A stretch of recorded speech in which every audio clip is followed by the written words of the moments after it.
Bonjour à tous et bienvenue. Cette vidéo pourrait être très longue puisque les pistes développées dans ce sujet sont multiples et dépassent évidemment la sphère footballistique. Il s'agit du City Football Group, que vous avez peut-être entendu parler puisque c'est notamment ce groupe qui détient Manchester City, mais pas uniquement. On annonce dans la presse chinoise la future acquisition d'un club de 3ème division dans le Sichuan. Et donc je me suis dit que c'était intéressant de comprendre le pourquoi du comment, parce que vous allez voir que c'est éminemment politique, comme quasiment tout ce qui est rattaché au football chinois. Bref. Je vous ai fait mon tableau, j'ai ressorti mon tableau légendaire.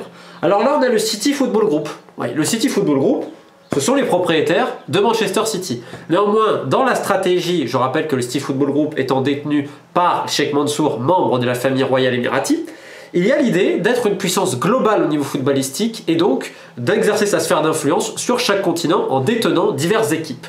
C'est pour ça que Manchester City n'est pas le seul propriété du City Football Group, mais on retrouve Melbourne City, on retrouve le Club Atlético Torque en Uruguay, on retrouve New York City à hauteur de 80%, on retrouve Girona à hauteur de 44% et Yokohama Marinos à hauteur de 20%. Autrement dit, un club du Japon, un club en Espagne, un club aux États-Unis, en Uruguay, en Australie et en Angleterre.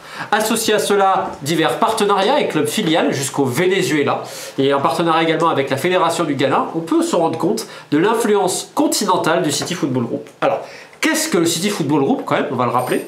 C'est détenu par Abu Dhabi United Group, qui est notamment propriété de Sheikh Mansour, je pense que je n'ai pas besoin de présenter, comme je vous le disais, membre de la famille royale émirati, mais attention, ils n'ont plus que 87% du City Football Group, plus qu'en 2015, ils ont accepté de vendre pour quasiment 400 millions de dollars, 13% des parts, à China Media Capital, qui s'était associé pour le coup à CITIC Capital, qui est également un autre groupe chinois. Donc c'est-à-dire que les capitaux chinois ont récupéré en 2015 13% du City Football Group. Alors, je ne vais pas revenir sur China Media Capital, qui est un mastodonte en Chine en termes de sport, notamment de football, puisque c'est eux qui gèrent notamment les droits médiatiques, de droits TV, etc., de la sélection, enfin bref, c'est très long. Je vous ai mis un article en description pour mieux comprendre ce qu'est le China Media Capital, c'est colossal vraiment.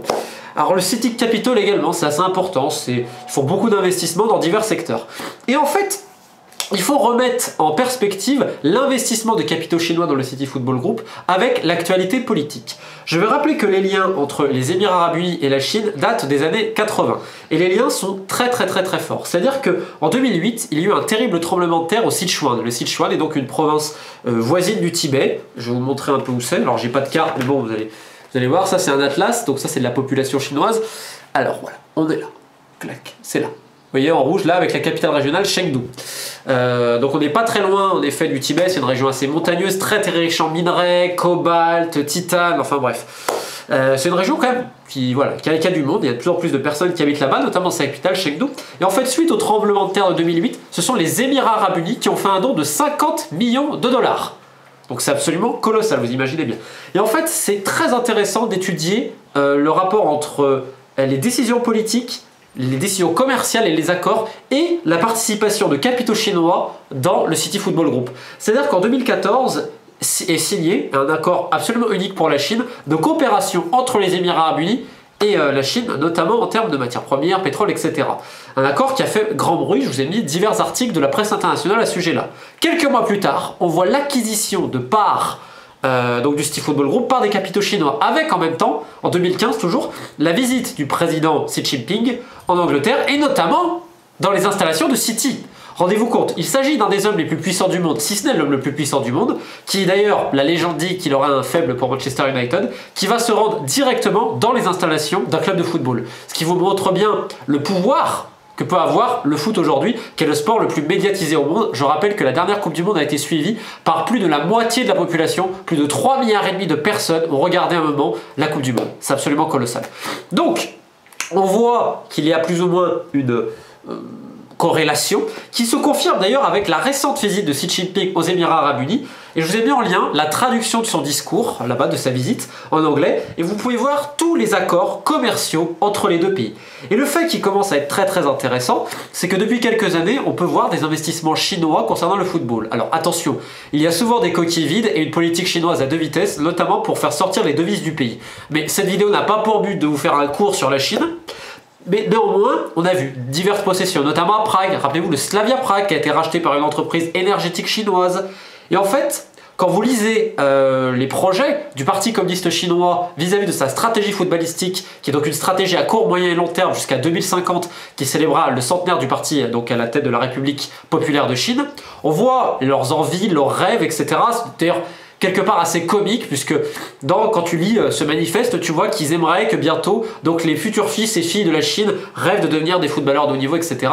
Donc leur ambition est de devenir une puissance mondiale au niveau footballistique pour 2050. Donc par ça, il y a diverses choses, notamment promulguer les écoles de football, enseigner le football à l'école. Je peux d'ailleurs vous transmettre en lien divers articles du South China Morning Post, qui est donc un journal de Hong Kong en langue anglaise, qui est à peu près la meilleure solution pour suivre un peu l'actualité en Chine quand tu ne parles pas le chinois. Et donc ça te montre que par exemple, la pratique du football est encouragée à l'école, bref. C'est très vaste comme programme, même s'il y a beaucoup de chimères, beaucoup de fantasmes et beaucoup de coquilles vides, faut pas croire. Tu prends par exemple l'académie du Real Madrid avec Guangzhou. Voilà. Et donc bref, pour revenir à ce que je disais vis-à-vis de Manchester City et de la Chine. Manchester City a été le premier club à obtenir un bureau à Shanghai. En Chine. C'est-à-dire c'est le premier club non chinois à avoir ouvert des bureaux en Chine. C'était en 2016 à Shanghai. L'an passé, à Shenzhen, un autre bureau a été ouvert et rendez-vous compte, le maire du Greater Manchester est venu là-bas en Chine. Ce qui montre bien les corrélations entre la politique et le football. Et là aujourd'hui, que voit-on? Que le City Football Group va acquérir un club en théorie ou au Sichuan, là même où il y a 10 ans, les Émirats Arabes Unis avaient donné 50 millions d'euros suite au tremblement de terre. C'est un club de 3ème division qui fait à peu près 5000 personnes dans une très grande ville de quasiment 15 millions d'habitants, Chengdu, la capitale régionale. Alors évidemment, il y a divers intérêts. Et derrière, en ligne de fond, il y a évidemment la nouvelle route de la soie, puisque les accords passés entre les Émirats Arabes Unis et la Chine portent sur diverses choses. Évidemment, matières premières, infrastructures, minerais ou que sais-je encore, minerais très riches d'ailleurs dans le Sichuan, mais également l'influence culturelle. Et dans ces influences culturelles, quand on lit bien ce que veut le Parti communiste chinois, le football fait évidemment partie de cette stratégie. Donc ça va être très intéressant de voir les échanges entre ces deux pays, et au milieu, tout ça, on voit qu'il y a le football et le City Football Group, de plus en plus influents dans le monde entier, jusqu'à où? C'est une excellente question. Donc voilà, j'ai voulu faire assez court parce que c'est un petit peu compliqué. En lien, vous avez plein d'articles qui vous détaillent tout ça. Donc voilà, n'hésitez pas si vous avez des questions. À bientôt!